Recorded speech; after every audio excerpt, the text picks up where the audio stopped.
Welcome back, guys, to another episode of Haxenhunt. Today's episode we are going to be comparing a couple different broadheads and just kind of going over the pros and cons of having cheap versus expensive broadheads. Yes, they do make cheap and expensive broadheads. We're going to kind of go over the differences of the two, and so if you guys want to know the differences of cheap and expensive broadheads, then go ahead and stay tuned.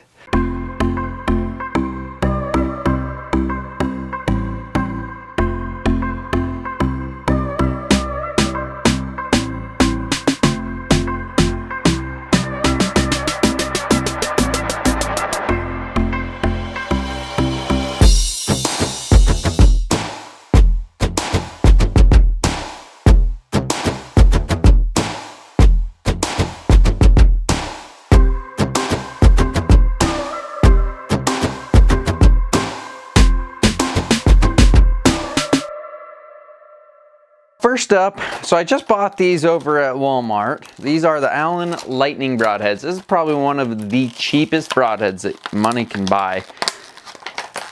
Let me open this up. I think it was about $5 or $6 for a pack of 3. So these things are basically made of nothing. Wow. There's no way that's 100 grain. Actually, you know what? So that is 100 grain. I mean, that's what it kind of feels like compared to, yeah. So it's got the same weight, but where the weight's coming from, where it feels like it's coming from. So there's this little black collar. Let's go ahead and see if I can't show you guys that with that focused. So there's that little black collar that's actually holding the blades into place. And that feels like that's where all the weight's at. And so the ferrule, the blades, and the tip are all just super thin, weak aluminum. So my guess is you shoot that at an animal and it's probably going to explode and not do too much. The blades are fairly sharp. They are really thin. Let's see. A little bit flimsy. But yeah, so that's a $5 for 3 broadhead right there. Here is a $9 for 3 broadhead. This one's also from Walmart. So this one's also made by Allen. This is the Photon 3 blade. So it's actually got stainless steel blade. So it's a little bit of a more durable blade. Does look like it's a little bit thicker as well. So this is what this one looks like. The tip to it as well is definitely a lot better looking than that $5 for a pack broadhead. A lot sharper as well. Blades still, you know, both razor sharp. They're both razors, so that makes sense. The weight feels evenly distributed throughout the entire thing. However, it is an aluminum ferrule. So that's going to be kind of the downside. It's going to probably be a little weaker than the more expensive broadheads. So let's jump up to a Muzzy MX3. So this broadhead I've actually killed a couple animals with, and they are just solid. They have steel blades. I believe it is an aluminum ferrule as well, but with a steel bone blasting tip on the top of these. Go ahead and just show you guys this. So there's that, just a simple 3 blade. I've actually never had one of these break. I've shot them into rocks, bricks, and you know, dirt, missed deer and stuff. I had obviously the blades bent and warped a little bit, but overall that blade it's a pretty cheap blade. I think it's like for like a pack of 6, I think it's $30. So for a pack of 3 it'd be $15. So it is a pretty cheap broadhead, however it does perform really well.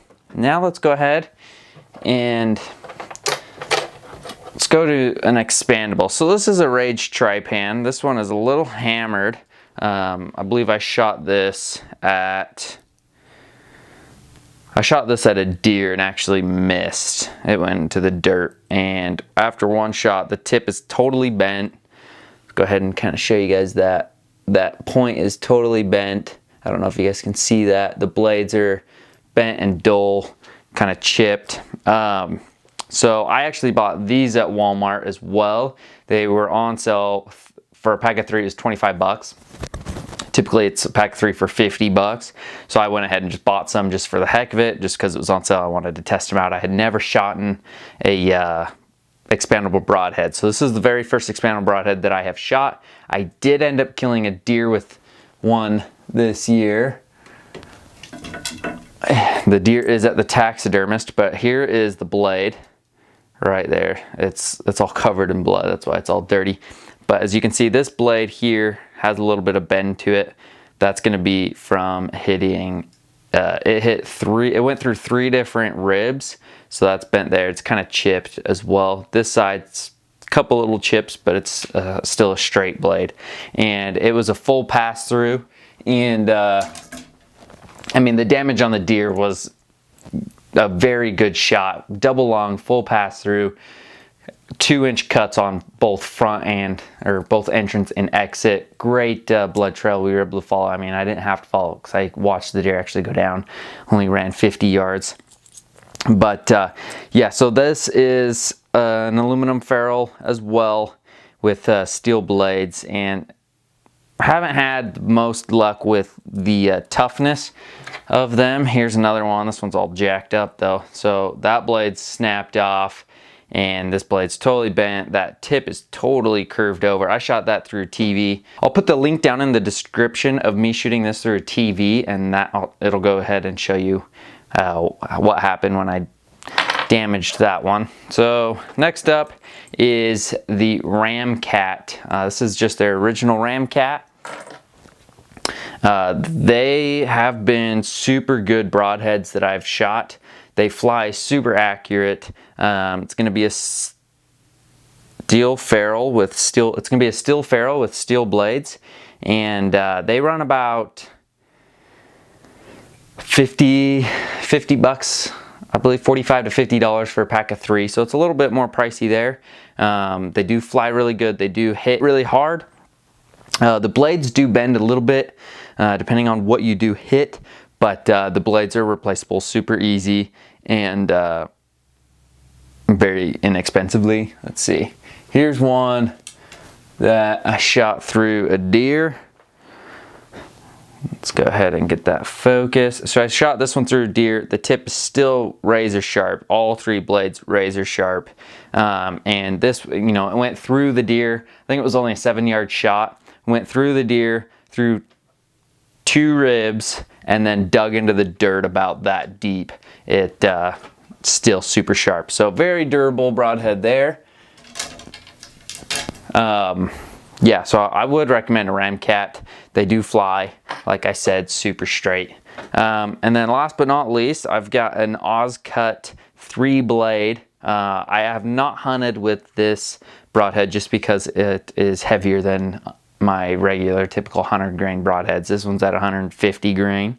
So I did do a test with this. I shot it through a cow's femur bone, through some leather, through a rack of ribs, and into a target just to test what would happen if you hit a shoulder blade, but I couldn't find an actual shoulder blade to shoot through. So next thing was a dog chew bone, which was a cow femur bone. So pretty big bone, and that thing just blasted through it. It is just solid steel. There's no moving parts on that. It's just a one-piece machined steel broadhead here, and they run, let's look how much they run for. So these blades run for $55 for a pack of 3.